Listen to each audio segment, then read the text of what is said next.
Hi guys, so this video it's all about Keychron. I got this K8 a year back, and what I really like about this keyboard is its typing experience and also its wireless mode. So you'll be able to connect to multiple devices and just simply switch it using some of the function keys. So for some of us working from home, it's a hassle using a wired keyboard because of the need to switch USB depending on which devices that you're using. With the K8, I'm able to connect wirelessly to my work PC, and just a simple switch will allow me to connect to my desktop for a more stable connection while gaming.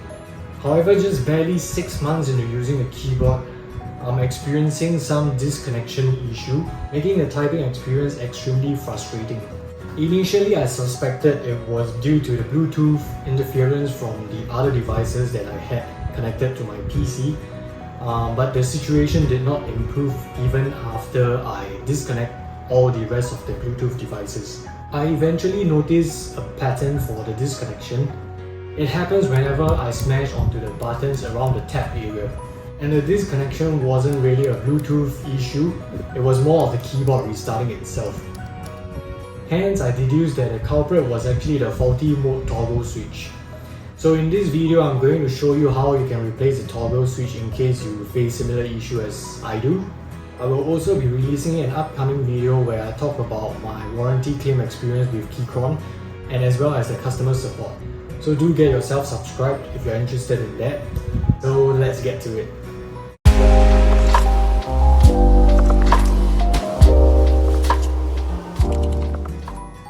Over here I have the Keychron K8 which I have already disassembled.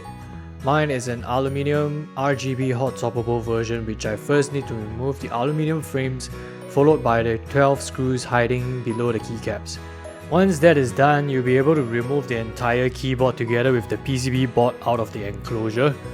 You would have to be careful here because the battery is still connected to the underside of the keyboard, and I damaged the connector while trying to remove it using a plier.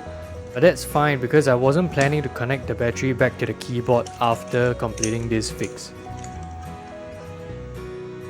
Here you can see the Bluetooth and cable toggle switch that we will be replacing in this video.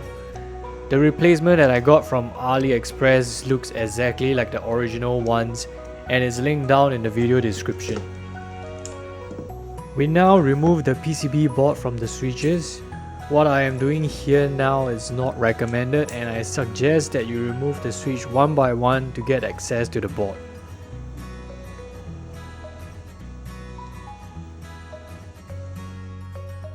The tools that we will need here is just a heat gun, a pair of tweezers, and a tube of soldering paste. I got the soldering paste from AliExpress as well, and it has a melting point of 138 degrees Celsius. The Towson heat gun that I'm using here is able to heat the components up to 350 degrees Celsius, so it's more than sufficient for this use case.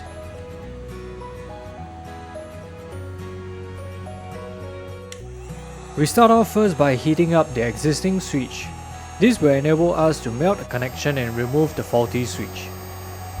We do not want to overheat the components, so while doing this, you should use a tweezer to check if the switch can be removed every few seconds.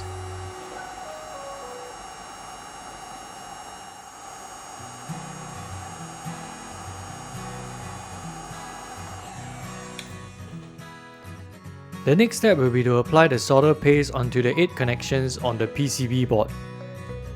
You would want to use a toothpick to help you with the application as the connection points are really small. Take as much time as you need to complete this, and you will want to make sure that the solder paste are not connecting the adjacent connection points by accident.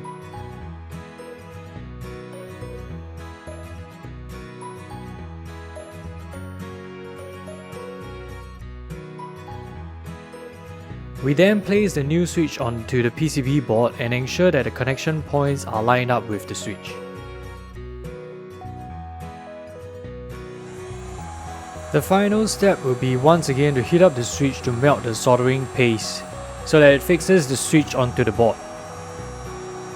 If you take a close look at the connection points, you will be able to see the soldering paste melts into place. Just do a quick test on the switch to make sure that the switch is not loose.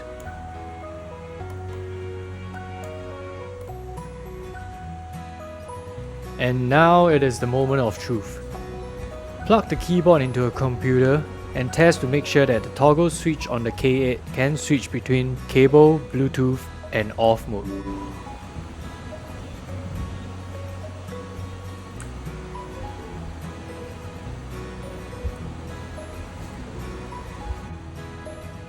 Just doing a final test by smashing the keys to make sure that it does not trigger a restart.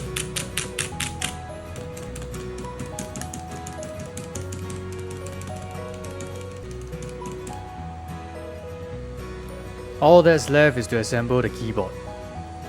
I taped up the battery connection because I always have my keyboard plugged in while using it across different devices. As seen earlier, even without a battery, you will be able to still use the keyboard in Bluetooth mode. If you have done a good job soldering the switch, it should fit the plastic switch housing perfectly. I hope this video served you well, and I thank you for watching to this point.